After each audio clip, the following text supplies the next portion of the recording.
I'm Dean Jackson. He's Joe Polish. And this is the I Love Marketing Podcast.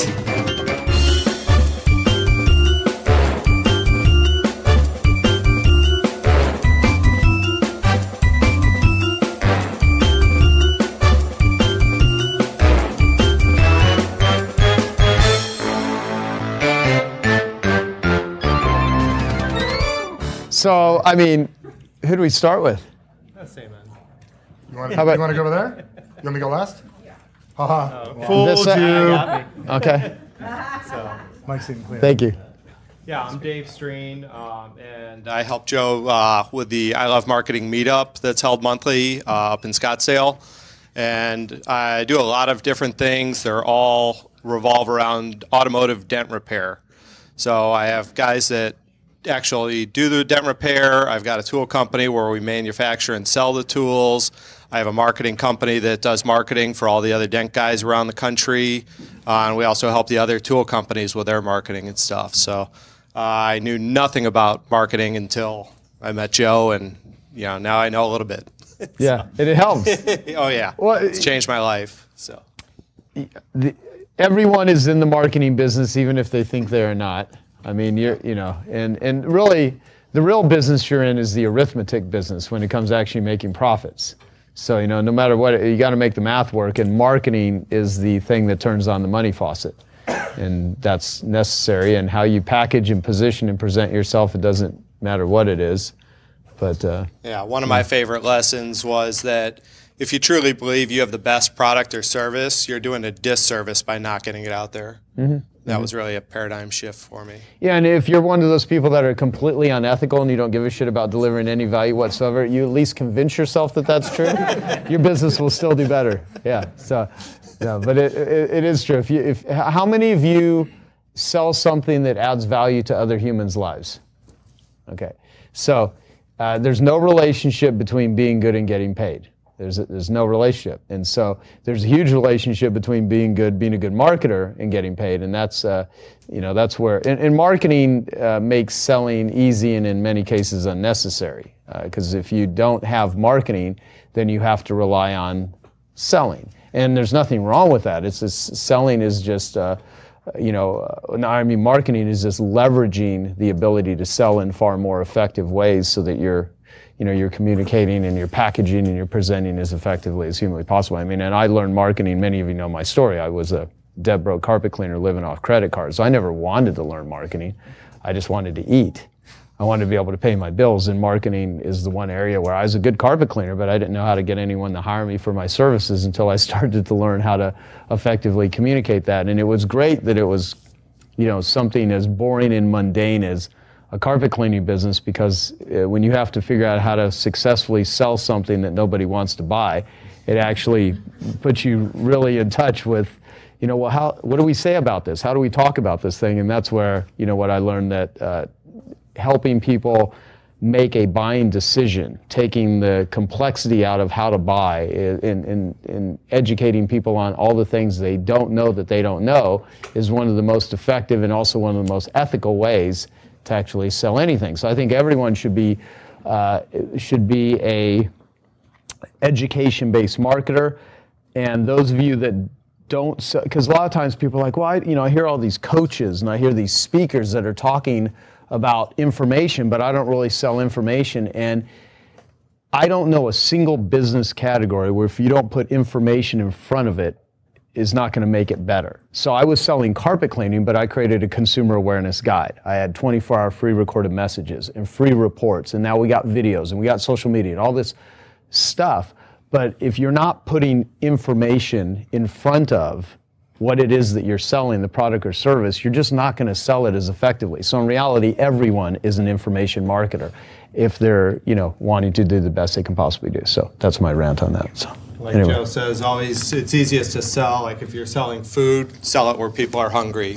Yeah. Kind of stuff. And a starving crowd is really important if you're going to sell food. I mean, the perfect example. Sorry, I'm just I'm hijacking this thing. That's perfect. I mean, everyone's gone to a sporting event or some sort of event where you're a clean eater, you're trying to do well, but you haven't had dinner. And at first the cotton candy and the popcorn and all the shit that they're selling, I'm not going to eat any of that stuff. And then 2 hours later, you find yourself eating a hot dog because they got supply and demand on their side. If you have supply and demand on your side, you don't need to be a great marketer. The analogy I use is if the world supply of toilet paper ran out tomorrow, you don't need to be a great marketer to sell toilet paper because I don't think toilet paper existed until the 1800s, and I've thought for hours what did they do before that, but because I'm like psychologically messed up. But the thing is you don't need to be a great marketer. You just put you don't need social media, you don't need a website, you don't need anything. You just simply need to put a cardboard sign out and say, I got toilet paper, $50 a roll, you're going to sell it.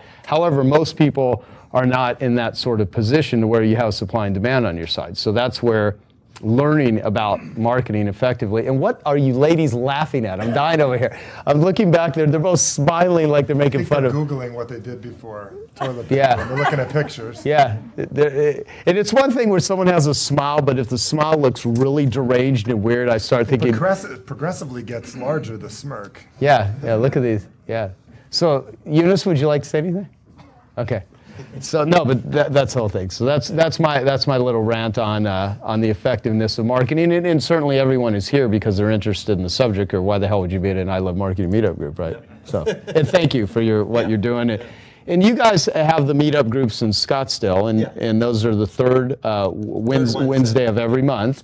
So if you are, and they're usually holding them at the Scottsdale Library. The Civic Library. Yep. And so if you ever want to go to those meetings, and many of you do, but and we want more participation with I Love Marketing locally, because really the most effective way to learn anything is there's 3 ways to learn. You can learn through the School of Hard Knocks and go out and get beat up and bloodied, which I did the first couple of years of my business to a degree. I was always a reader, but I didn't know what the hell to study or read in the area of marketing until I became so desperate I kind of had to.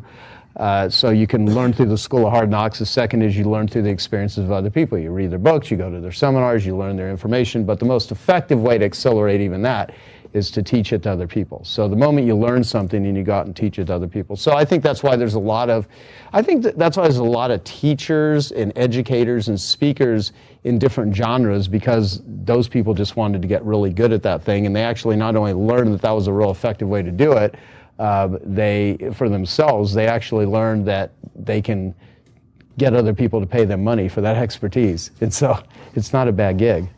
Yeah. There was a guy, I read an article this morning, very successfully. Bitcoins are hot right now. He sold $1 million worth in one day. Mm-hmm. He's in jail, though, because they were Chuck E. Cheese tokens that he was selling. Wow, that's funny. So, yeah. And it's funny to a degree, I guess. I mean, if I was, not for him.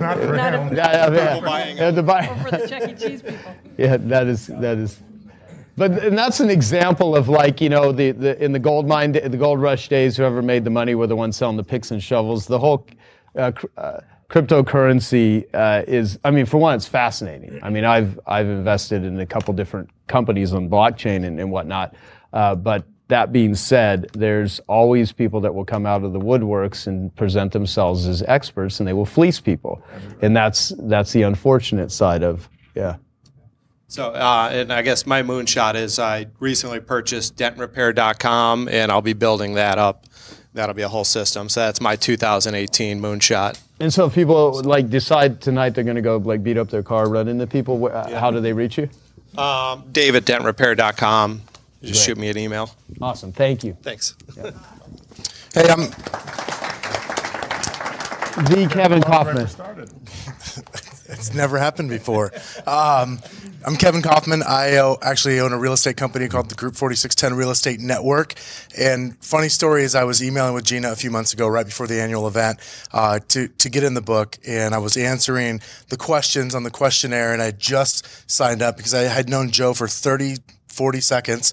And so I said, yes, here's my check. I would like to join that group and go to that event. And my vision of a moonshot I got from Peter Diamandis. So I read Bold, a year and a half ago, and it literally blew my mind, and in a lot of ways has changed my real estate practice, which is big in my world, but when I look at it from those lenses, it seems very small. And so I remember emailing Gina, and I said, gosh, I guess I need a moonshot. I'm not really sure I know what one is. It dawned on me as I was sitting here figuring out what the hell am I going to say, that my moonshot is actually the vision statement for my company, which is to change the way the world views the real estate agent. It's been my experience that most real estate agents, and we've earned this to a large degree, and I apologize if anybody sells cars, but we've been about looked at as the same as a used car salesman, or that saying, if you know. And so we want to change that. My business partner and I take a very different approach. We don't even put on shoes. That's how different we are in our real estate industry, an industry where most people are very proper, and I'm going to say the word professional and formal. We take a very different approach. However, we are very serious about our results. And so the way we do that is our platform. Is I truly view our company, the Group 4610 Real Estate Network, as a platform for real estate agents to succeed on. I view my customer as not only the end buyer and user of a home, the buyer and seller, but also the real estate agent who I have a relationship with. We're a little bit different in the fact that we operate in 7 different states, and we all, from this parking lot, just a couple hundred feet to the east of where I'm sitting, we operate everything from there, from the way we lead gen to the way we market, our technology platform. We've got a tech team over there building tools for our agents that are just for our agents and inside of our company. And so I guess my moonshot is to change the way the world views the real estate agent. Awesome, man. Thank you. Thank you. Susan, and let me mention this about Susan also. You'll hear from her in a moment, and so I won't try to repeat what well, I'll say a couple things.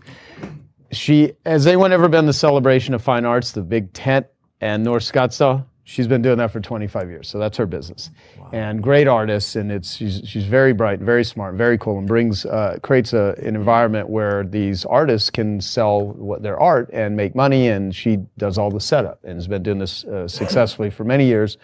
And what I want to say is that I ended up meeting Susan from a buddy of mine, Joe Woodford, who's a professional ceramic artist who I went to high school with. And he, I think, other than doing drugs in high school, the only thing that allowed my brain to escape was throwing pottery. Is the only artistic skill that I ever really developed. If you want to, I guess there's many weird artistic skills I developed, but the ones that produce like a piece of art, it would be pottery. So Joe introduced me to her, and she asked me to come and speak to the group of artists, which I did, and I was talking about marketing. And I said, I'm not an expert in art, but I do know how to package and sell things. And I kind of told my story of being a drug addict when I was 18 years old and at my worst state, weighing 105 pounds from freebasing cocaine, and how art is, the whole concept of how the people that artists struggle so much with addictions, and they're very sensitive people. And some of you have seen the Artists for Addicts trailer, but that helped me gel this whole idea of how do you go to the exact group of people that seem to struggle and suffer the most with addiction and use art as a force for good. And so that's what actually put me into this. One of my moonshots right now is that invitation to speak to a group of artists, because after I spoke, 6 people came up to me, and one man had tears in his eyes, and he said if it wasn't for art, I would be dead. And that's when it got me thinking about this. And I actually say that in our first documentary that we just did, which has not yet been released. We premiered it at a small event in Jamaica.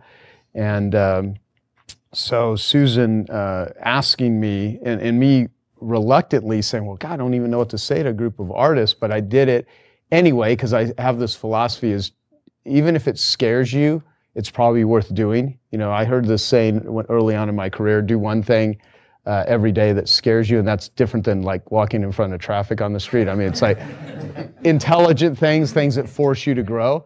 And so I didn't, and you asked me like 4 days before this thing, and I called up my buddy Wylan, who's an artist. He does all those whales and all that shit.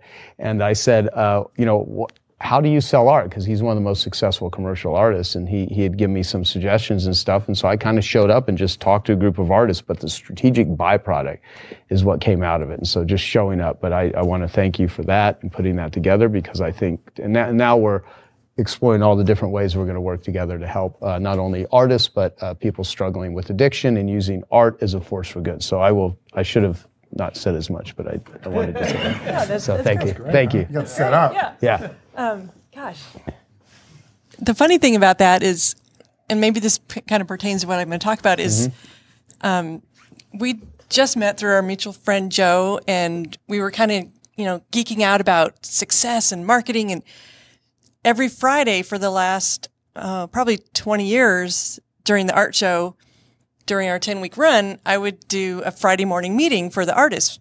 I probably should give you some more background than that, but basically a lot of our artists are fabulous creative spirits, but they didn't have business savvy or, marketing skills or know how to follow up when they meet somebody. So we saw a dramatic change in sales revenue over the years that we started doing this. I am second generation. This business was started in 1991 by my father, Celebration of Fine Art. And it just, everything aligned with my passion in helping others. But that day, I just said to Joe, you should come do one of our Friday morning meetings. I knew he was kind of a big deal, but I didn't really know. And he said, well, yeah, let me check my calendar. As soon as somebody pulls their calendar out of their pocket, you have them sold. So here in like a very short time, I say this, and then I go, well, we only have 1 week left. So you pretty much have to come this next Friday if you're going to do it. And he's like, okay. He called Eunice, and he showed up with Rakeem and all the girls back there. We had a whole video shoot of this amazing off-the-cuff presentation that he did with amazing information, just from that one asking a question. And do you remember what you said to me about what you charge for a keynote? Oh yeah, 50 grand. He's like, yeah, I usually charge 50,000. I just agreed to do this for free. I'm like, yes. So we had a great time. But a little backstory: this Celebration of Fine Art, like I said, my father started it. I've spent most of my working career in hospitality, sales, or working with people. I did 1 year working in accounting, which I'm glad I have that because you have to know your numbers. Mm-hmm. But I'm much more of a people person. So when the business was started, my dad was very much a visionary and serial entrepreneur, and pretty much everybody thought he was crazy to consider putting up a tent and inviting artists to show their work and actually let the artist meet the end user. Because prior to that, most art was sold through galleries, where the gallery directors don't want you to know each other because you might steal the business. So what we've done is created a unique experience of trust and partnership with the artists and then our collectors. And how I kind of came into it is I started with providing the training. My previous career, I did a lot of public speaking and training and sales, and I had done a presentation on mission statements. So for me, that's still sort of my moonshot, is to inspire and empower others to see themselves as capable and deserving of success and happiness, and to spark joy and courage in the world. And I don't know where that came from, but just life experiences, I realized that we need those things. And most people might want success and happiness, but may not believe that they deserve it. So in my vision, it's like, how do we teach people that they're not just able to, but deserving to have that success and true happiness in their life? And for me, a lot of that revolves around gratitude. And it's something that we hear all around now, and we could easily take it for granted as, the tagline of the day is you have to have gratitude, and there's gratitude journals. But the truth is, it does work. It is reality. Jim Rohn talks about the beginning of receiving is being grateful for what you have. He said it better than I did, but using gratitude and sharing gratitude with others has been what's kept me going through almost any difficult circumstance I've dealt with in all different situations. 15 years ago, right about now exactly, I was not really quite sure I was going to survive cancer. I was battling a pretty rare form of cancer and had gone through some bad chemotherapy. And I literally had the family, friends over sitting there at Christmas going, it's the last time I'm going to see all of you. But every day through that, I experienced gratitude. When the nurses would come in and draw the blood, I'd go, thank you, thank you. they used to fight over who would take care of me because I was the grateful one as opposed to, I'm not sure where that came from, but that was just my coping mechanism was gratitude will get you through this. And then, other hurdles that come up in life, negotiating to buy the family business, living in gratitude, and knowing that for me, this was a platform where my other great business decision was partnering with my husband, who's setting up the show right now, so he's not here. But my vision always remains, how can I inspire others to see themselves as capable of and deserving of success and happiness? And right now that platform is the artists within my show. And we have 100 artists that come from across the country. And we've, they don't all come back every year. Many have gone on to, experience success beyond their wildest dreams. One simple story I have is we have an artist who, prior to coming into our show, he had never sold more than $12,000 in an entire year of being a full-time artist and cowboy. And by the time he came in and he would come to the Friday morning meetings and he applied the information, and I would teach anything from Jim Rohn to Darren Hardy or whatever I was reading at the time. I would just share. So now he sells over $250,000 in the 10 weeks that he's at our show, in addition to what he does elsewhere. So the talk about the compound effect. So for me, that just brings me such joy, and to see that spread and to watch those people mentor others. So it always brings me back to the whatever it is that we're doing, and there may be other different things that my husband and I will go on to do, but the idea of inspiring and empowering others is always what's driving us, and teaching through that the courage to get up. And I love what Dan Sullivan, I'm not a coach client of his, but his books, The 4 C's, courage leads to competence, which leads to confidence. We want to teach people to be more confident and to feel, that they're capable of anything that they set their mind to. And then the rest of the world, financially, all that can come for me if I'm focused on that, one mindset of teaching gratitude and inspiring people to see themselves capable of and deserving of success. No, that's how, by the way, how can someone go to the show this year? The Celebration of Fine Art opens January 13th, and it's located at the southwest corner of Hayden Road and the Loop 101. Probably a lot of you have driven by every year and saw the big white tent. And I want to talk about tents for just a minute, because in 1991, we were the largest clear span tent installation west of the Mississippi. Wow. And now if you go through North Scottsdale, we've got Westworld and we've got the TPC. And so now we've become like the little white tent, but we were the original big white tent. Tent pioneer. I have a tent. Well, I give my dad credit for that. But yeah, I kind of live in a tent in a trailer for 10 weeks out of the year when we're up and running. But we're open every day, 10 to 6. I just have hot off the presses some programs that I'll put over there by the cans. Oh, awesome. If you would like that. And last year, we had the courage to go through a whole marketing overhaul. And it's been layers and layers and layers of rebranding and repurposing. And tomorrow, my new website will launch. So celebrateart.com. Awesome. Thank you. Let me say this one, because you reminded me about this whole notion of gratitude, just in case.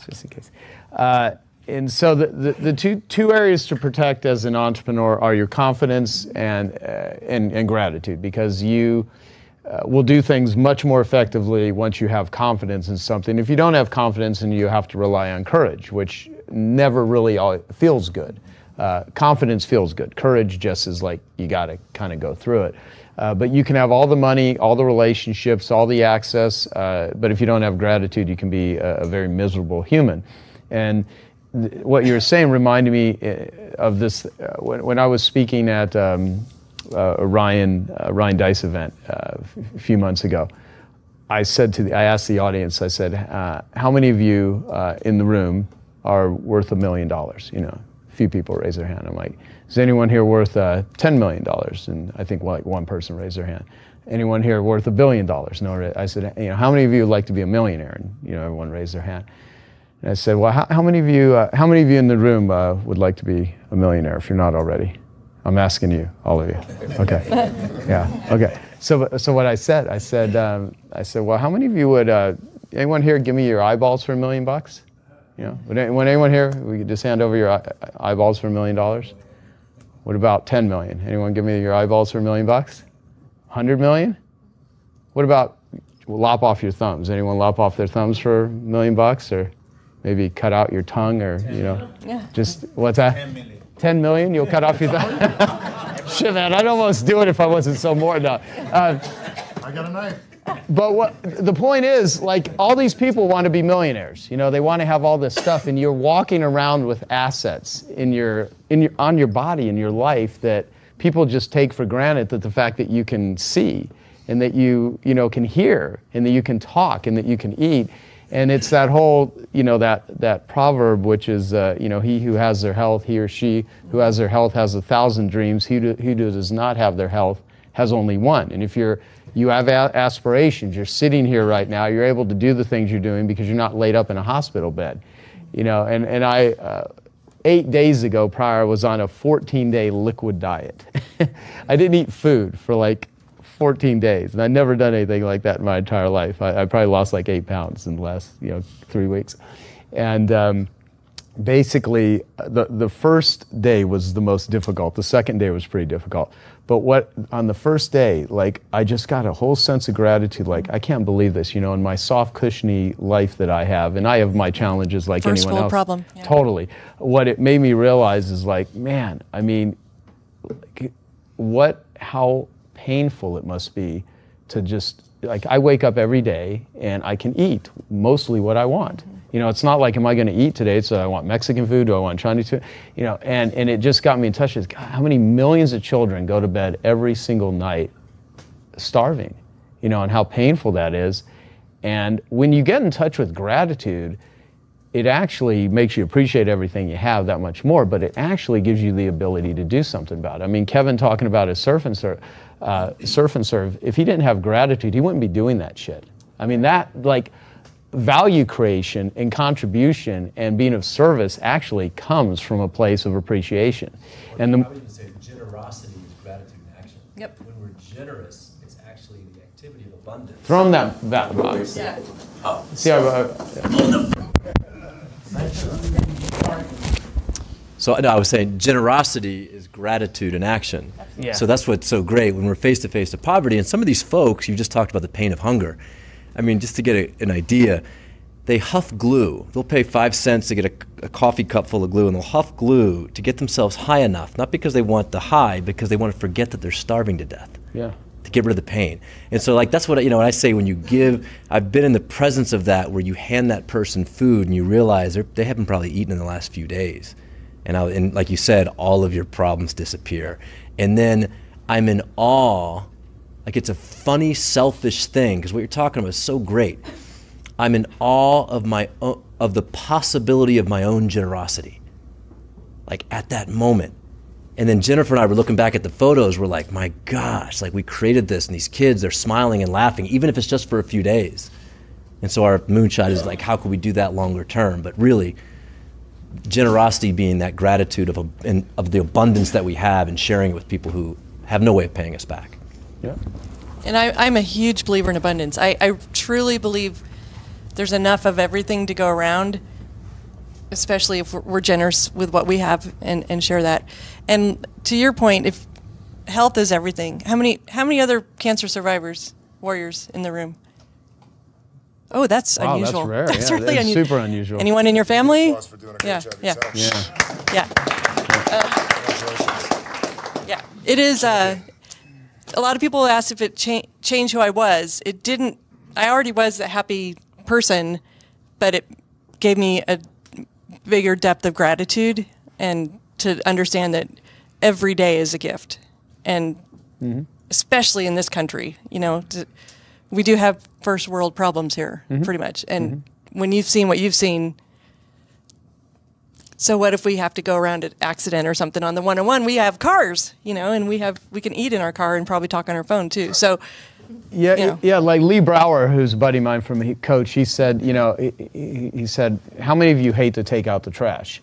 A handful of people raised their hand. He's like, You know, do you know how many people in different parts of the world would love to have someone come to their home or where they live and pick up the trash and take it away? He's like, you don't have to take out the trash. You get to take out the trash. He goes, what? I mean, it's a freaking luxury for some. And the point is, like, not to get all touchy-feely or like whatever. I mean, I know a lot of people are going through their own private, silent battles, and life is difficult. And I mean, look, everyone has their own shit and their own crosses to bear at all different times. It's just as much as you can keep yourself in the mindset of gratitude and appreciation, you're simply going to be a better entrepreneur. And when you're in that particular state, you're going to make more money. And I think one of the best ways to help the poor is to not be one of them. And secondly, people that say money can't buy happiness are idiots, because I buy happiness all the time with money. I mean, there's all kinds of shit. I like nice dinners. It makes me happy. I like going to movies. That shit makes me happy. I like staying in nice hotels. It makes me happy. And so the people that say that money can't buy happiness haven't given enough of it away. Because even if you're a miserable person with a lot of money, I mean, I've had people that have been really struggling, and my ability to help them medically, education-wise, out of challenges, access to people they can talk to has helped make their lives better.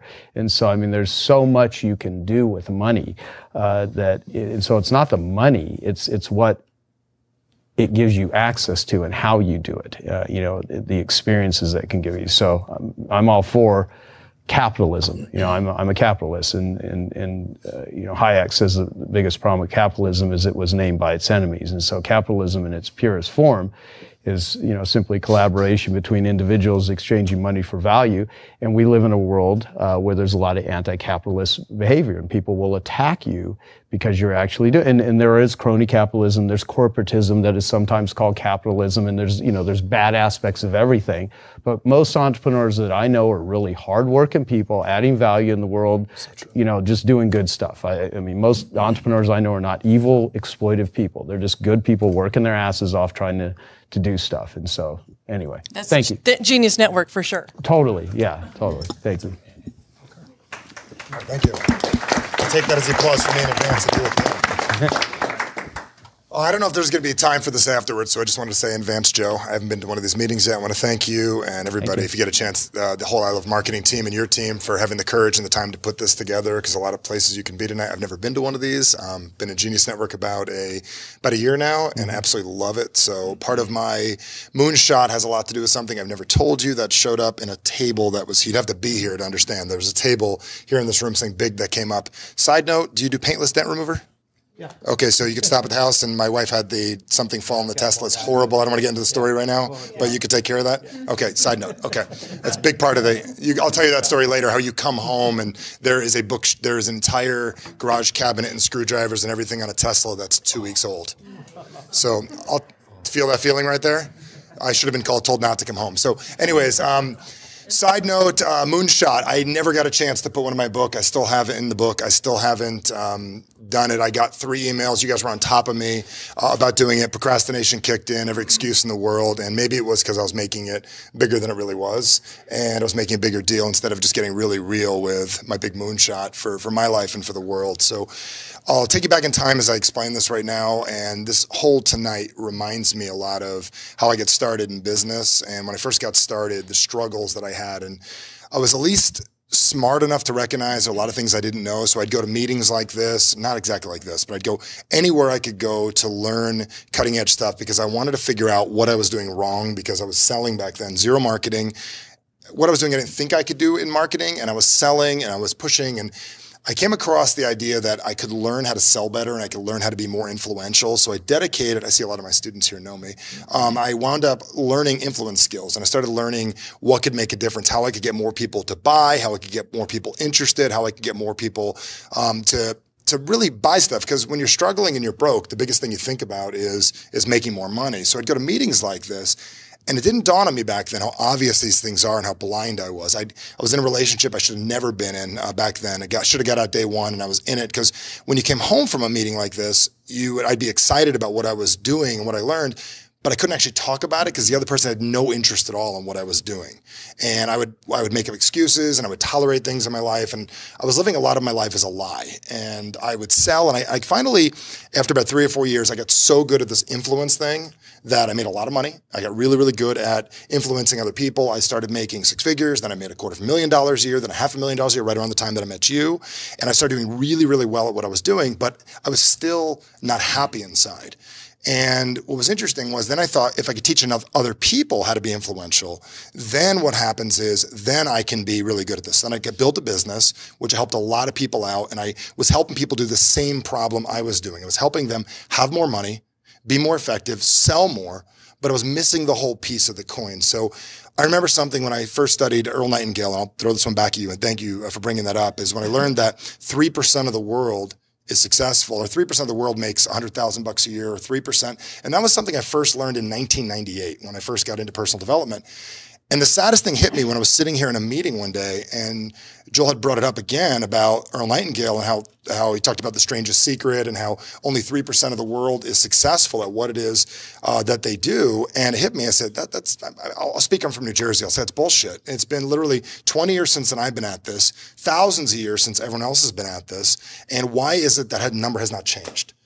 And I made a commitment. I walked out of my office pissed about 90 days ago after walking, and when you come back from a Genius meeting, when you come back from being a Genius Network, sometimes you scare your team.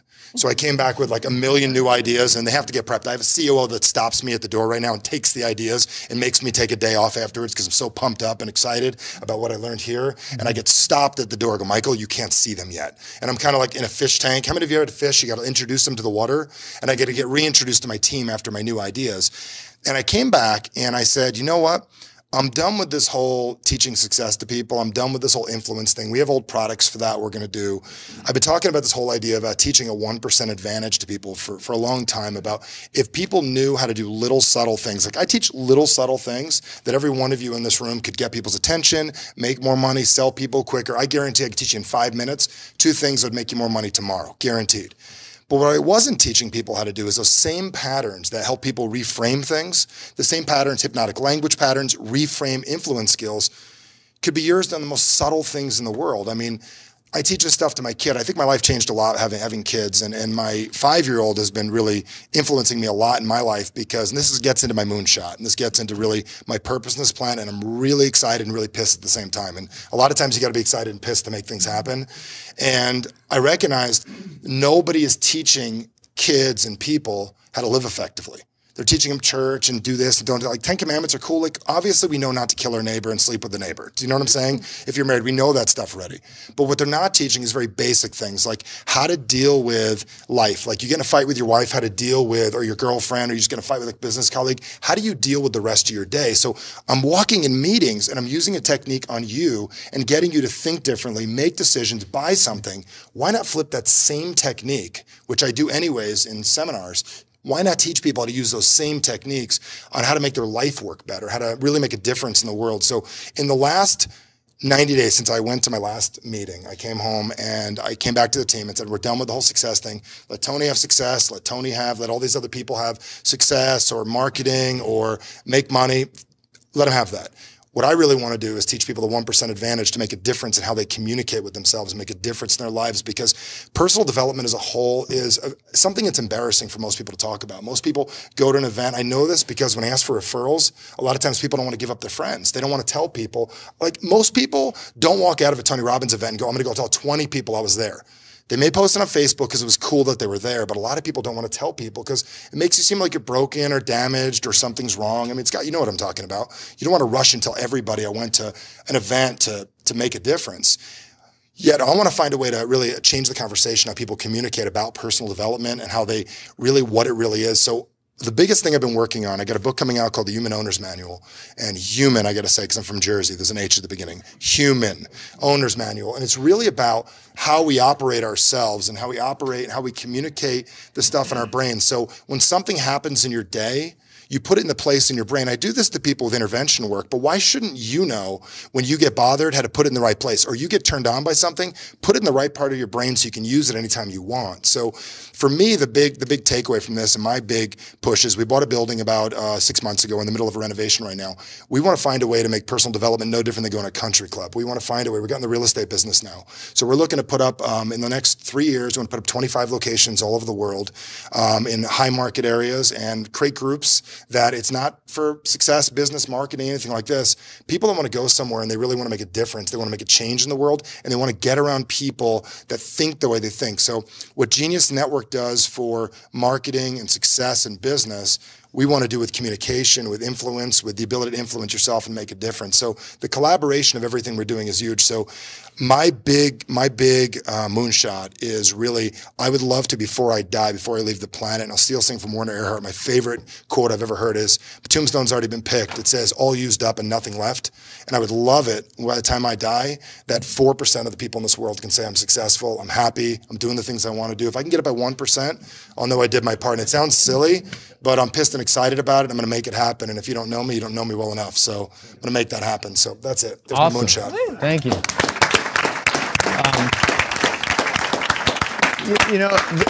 There's my buddy Tom Bilyeu, who has like a podcast. He spoke at last year's Genius Network annual event. He did an interview with Dr. Drew, and he talked about change. And the great thing about it is that what Dr. Drew, who may write the foreword to our book that I've got coming out, The Miracle Morning for Addiction Recovery, doing with Hal Elrod and Anna David. So that book will be out next year. And one of the things that he talks about is disgust. So on the wall here is one of my favorite quotes, which is, be willing to destroy anything in your life that is not excellent. And the thing about that is that in order to change something, you have pre-contemplation, you have contemplation, you have execution, and then you have maintenance. And being willing to destroy anything in your life that is not excellent requires you first to think about it and to contemplate it. And then you have to actually do something. And then once you do something, you have to maintain that something. And so in order to change, the difficult thing with change is not just doing it, it's maintaining it. And so what's always funny to me is all the New Year's resolutions that people make. And I was talking about this before we started the meeting in our conference room back there. And that you have people that will make goals, I'm gonna eat better. And they do for either a few days, few hours, few weeks. I'm going to join the gym. I'm going to get a gym membership. I'm going to start working out. I'm going to do this thing in my relationship. I'm going to do this thing with my kids or whatever. And then as most human beings, they, just stop and they don't maintain it. And so what I would encourage you to look at is what disgusts you so fucking much right now that you're like, I'm just so done with this. Now, you're going to have to contemplate that. You're going to have to think about that. But if you get yourself, now the difference between disgust and shame, though, is that disgust, you're just kind of disgusted with it. Shame, though, you're not going to be motivated with shame because that's, I'm a bad person. And that's the thing that I've learned with being an addict is addiction thrives on shame. Addiction has an appetite for destruction. Addiction will actually make you do bad things. Disgust may cause you to change. And if you are just okay with it, you're probably not going to do much. So if you really want to affect change, now one of the best ways to do that is to put yourself around people that are doing great shit, because then it forces you to look at, they seem to be capable. I mean, one of the biggest motivators for me was when I was a dead broke carpet cleaner living off credit cards. There's this guy who works, this guy I went to high school with, who's working for a guy in Mesa, Arizona, who's an alcoholic that treated his, and I feel bad because he's an alcoholic. I mean, addiction comes out of pain, and hurt people hurt others. And this guy was a really bad person, but he had made $600,000 the previous year, and here I am working my ass off going broke. And that disgusted me. I'm like, what the hell? What is the deal? What does this guy know that I don't? And and so it's all how you use it. I mean, your whole life is just a series of raw material sitting around waiting for you to put the ingredients together and to produce a certain result. And be it good habits, bad habits, I think everyone has habits. And if you wake up in the morning and you wake up late and you eat 2 Egg McMuffins and you smoke 10 cigarettes and you guzzle 4 cups of coffee and you kick your dog and you yell at your spouse and you just go around being an asshole, you've just developed really good habits of doing that if you do it every single day, right? So winners find ways to win, losers find ways to lose. And so wherever you're winning in life, you're winning because of the way you're putting together. It's the formula. You have a winning formula. And if you're losing, then you need to change that, discard that, abandon that, do something with it, surround yourself with other people. So the whole concept of moonshots and multipliers is how do you actually embed into your brain. So to go back to Michael, I'd love to ask you this. How does one let me do a setup here. Now, we have a whole book here, and I'll forget if I don't do this. So here's a book, all right? Now, this book is filled with Genius Network members talking about their moonshots. Buy one. And it doesn't just say, what's your moonshot? It says, what is your best business decision? Your best business decision. What is the one thing you feel accounts for your success, and how might every Genius Network member benefit from it? What is the biggest tangible performance-enhancing addition, modification, and replacement activity or approach you've discovered and added to your model or marketing in the last year?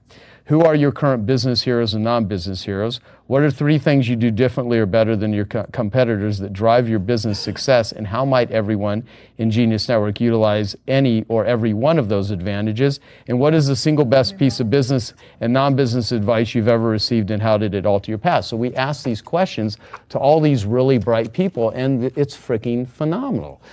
Now, when you read this stuff, you actually will probably get inspired. You will probably learn things. You will discover some things. And they give book recommendations. What are the most impactful books?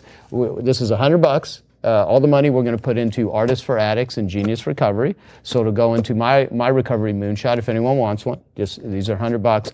That requires, though, you to actually influence yourself. So my question to you is, given resources, tools, recipes, how does one influence themselves most effectively? Okay, so it's a loaded question, how we influence ourselves. Every one of us, first off, knows how to do it. We influence ourselves all the time. No matter what, we're always influencing ourselves. If we were influencing ourselves as simple as answering ourselves the question, should I buy that book or not? Is that a good question we can influence ourselves? In this particular context, that's perfect. Okay, that's perfect. Okay, so I'm getting set up right now. Okay, so and by the way, we can disregard the book entirely and just either way. If we'll talk the book real quick, and then we'll just throw an idea, because I believe this will make a difference for you. Number one is instantly inside of your brain when somebody asks you to buy something, or whenever you're planning on doing something else, instantly your brain has a chemical reaction that goes off. It's a series of chemicals that go off, and also pictures start to show up inside of your brain. So one of the ways to influence ourselves is, I teach some HIT class. It's a very, very simple technique. It's understanding what state that you need to be in. And I don't mean like Tony Robbins, get yourself in state. I mean literally what state that you need to be in to pull off what it is that you need. A lot of folks don't realize that whenever you're selling something to another person, I'll put it in the context of them, and then I'm going to turn it on you really quickly, is the whole purpose of selling or anything is to educate people that it's okay to make a decision and to take down their guard and put them literally, find that neural pathway that they've made a decision before, whether they were on an aisle when they were a kid. Like my daughter did this to me today. She influenced me to buy a dog. I bought a dog today. I told myself I'd never buy a dog. But she looked at me and she said something to me that triggered something in me, abandonment issue. And she found something in me that I don't even really knew I had. And she said, simply to me, I'm going to share this in selling, and you guys can use it any way you want, and then I'm going to talk about influencing yourselves. She said, wouldn't it be nice that when I come home from school, there's a 5-year-old, okay? Wouldn't it be nice when I come home from school that Tara's going to be going to college soon, and you're at work still doing what you do, that I have somebody to play with? And I know I'm probably not going to get a dog from Santa, but it would be nice. I bought a dog today, okay? And I spent an hour and a half. I spent 6 hours online and on the phone calling interesting people from places called Paradise, Pennsylvania, okay, which doesn't seem like paradise at all. Side note. What my daughter did is she put me in that state of mind. So if you want to influence yourself to change a habit or anything else you do, you're never going to change it with thinking about the habit that you want to add. So this is why with addiction, I do work with a lot of people with addictions and different types of things. So let's say you want to get in better shape, or you want to get yourself to pick up the phone more, or do your marketing or do your moonshot or anything. The first thing you have to ask yourself is, what state of mind do I need to be in? So Exercise for most people, we'll just start with language real quick. Exercise for most people is something that, or working out for me, was equated to something I talk about doing that I know that I'm capable of doing that I really don't do, that is also linked to insecurity and something I'll quit. How many of you know what I'm talking about? Okay, so what I did is I instantly changed the language on it. And by changing the languages, and this happened 2 years ago when I met with Joe from Spartan Races, I stopped working out. I haven't worked out in 2 years, but I train on a regular basis. By changing the language of what it is that you do, instantly creates a new neural pathway. This is what Joe teaches in marketing. I said, let him teach marketing and everything else. I want to teach it for the brain marketing, how to market to ourselves. So stop trying to get yourself to save money and start looking at it from a different, like I build a second business, that's my financial portfolio. So instead of saving money, I build a second business that I donate money to, and I loan money to it on a regular basis. So I loan money to a second business, which is almost bigger than my regular business, which is my financial thing. So the first thing I'll say, I'm not going to go into a long term on this, is change the language to something which then will change the meaning and changes the neural pathway in the brain. Did that make sense? Yep. Did that answer your question? So, for instance, a lot of people say they have, like, I watch the dating guys do this. Is anyone in the dating world here? Anybody want to date? Okay. I'm not offering. But the dating guys tell people they have this approach anxiety so they could sell them books. Approach anxiety just means that you don't take relationships seriously. So if you got serious about relationships, that word seriously changes things. And I tell most people, like, you put the word seriously in a context of you really don't take your business seriously. You're not bad at marketing and you're not bad at sales. You don't take your business seriously. If you did, you would find the time to get around the money, to get around the people and do what needs to get done. So that's my 3-second version of that whole thing. So if you want the book, which you probably do, because there's at least 3 to 5 ideas. There's at least one billionaire in that book, right? Okay, there's at least one billionaire you can get a book recommendation or 2 from. If you want the book, and I have it, and I've read it. I wish I was in it. I forgot to put myself in it. But if you want it, you really have to ask yourself, like, how would you get yourself to get it? Like, what would be the person, like the person you want to be, would they already have the book? Or would you have to really talk yourself into or out of it? So that's the long story short. Does that answer your question? Yeah, that's great. So change your language, literally find a different word. And stop trying to diet too, because that's a crappy word. Start becoming aware of what you eat, and I guarantee you'll lose weight. Got it? Cool. Awesome. Thank you. That's great. So I want to thank all of our panelists. If we could, everyone give them a hand. Everyone who was and I want to thank all of you for coming. In terms of, is there any burning desire to say anything from anyone in the room regarding moonshots or multipliers that you just want to express yourself? This is an opportunity. We have a mic and we have a blue box that Kevin has. Kevin's a good shot, too. Kevin could easily take with his eyes closed, he could definitely take your head off from where he's at. Yeah. So here's...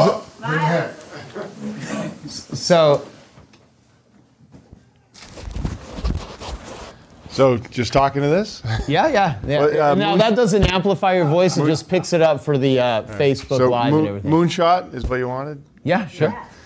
So I sent the moonshot to Tim after listening to the podcast. Podcast, right? Great thing. And it's one that I started. Let's see, it's 2 years ago. And I was just hit 45 years. I was going to be 46, so I hit 45 years old, and I had heard Dan Sullivan talk about what he was going to do in the next 25 years. So I put together my moonshot actually at that point, and I said, well, in 25 years, I want to be known by at least a quarter to a third of the world as the next Jack LaLanne, person. And bring it, instead of the exercise side of it, which I will bring through the exercise side, but because of the nutrition. So because of a different angle to how to eat real foods instead of a lot of the sort of other foods that we have, but real foods, and bring the nutrition and the strength component together and finish what he started. So. Love it. Awesome. Thank you. Yeah. Who else? Anyone else? This is your opportunity. Okay. Yeah. Oh, here.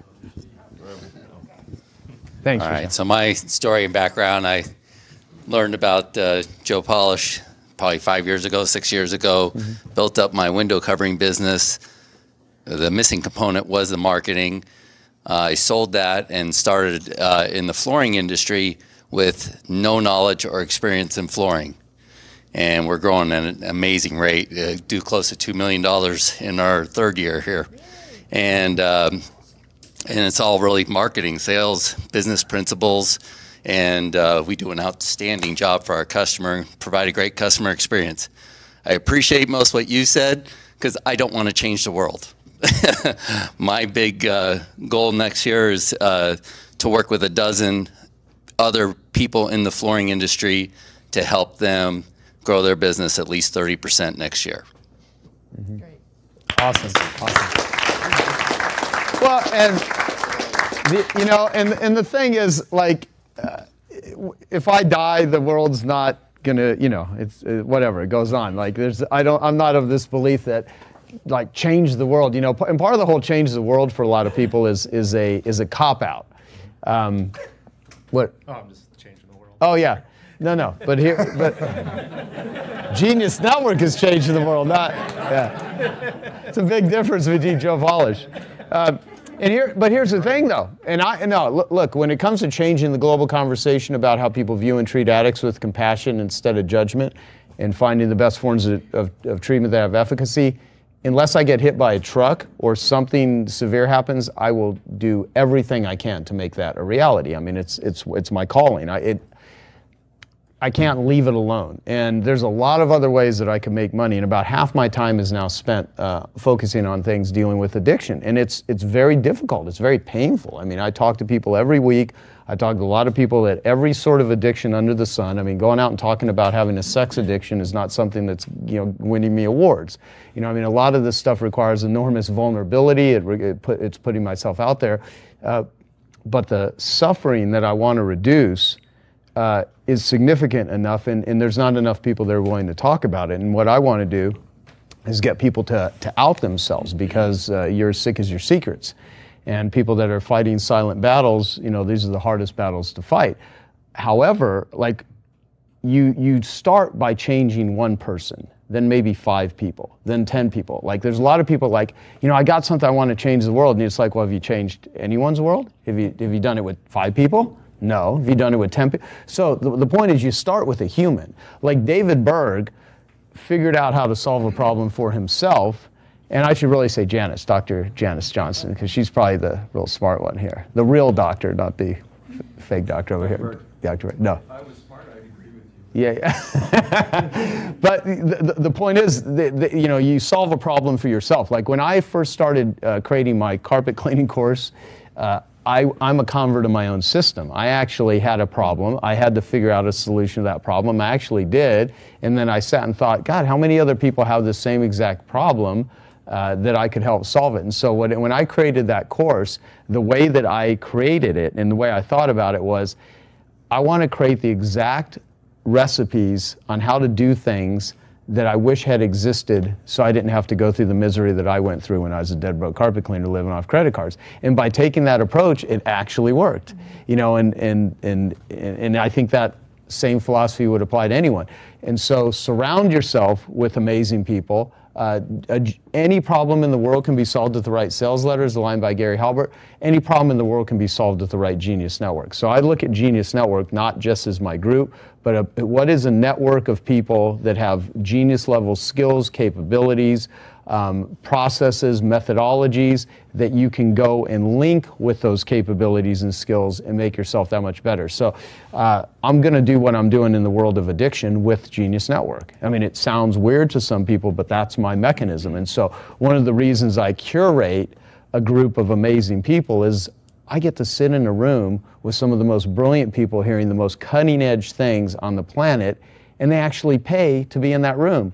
And if I would do it even if I didn't get paid for it. But if I didn't charge for it, it wouldn't be the same way. Because when people pay, they pay attention. And also the people that invest in it, and when I say it, I mean, how many of you have ever read a book that has changed your life? Okay. And how many of you have given that book to someone else that they didn't pay for that book and it did not change their life? If they even read, exactly. Yep. So the big thing that's like the setup is people are like, oh, they're charging too much. Well, when you look at anything as a charge, it's all how much does it cost. But when you look at it as an investment, it's a totally different ballgame. And see, some people, for those that, my friend JR says, for those that get it, no explanation is needed. For those that don't, no explanation will do. So it's that sort of thing. So you're all here because you made a time investment. You all spend money because you're making investments. And that's part of the thing. And that's one thing I haven't totally been able to ever figure out, how to make that distinction. Because the ones that are aware of it are aware of it. And the ones that are not are not. And that's just kind of the way it goes.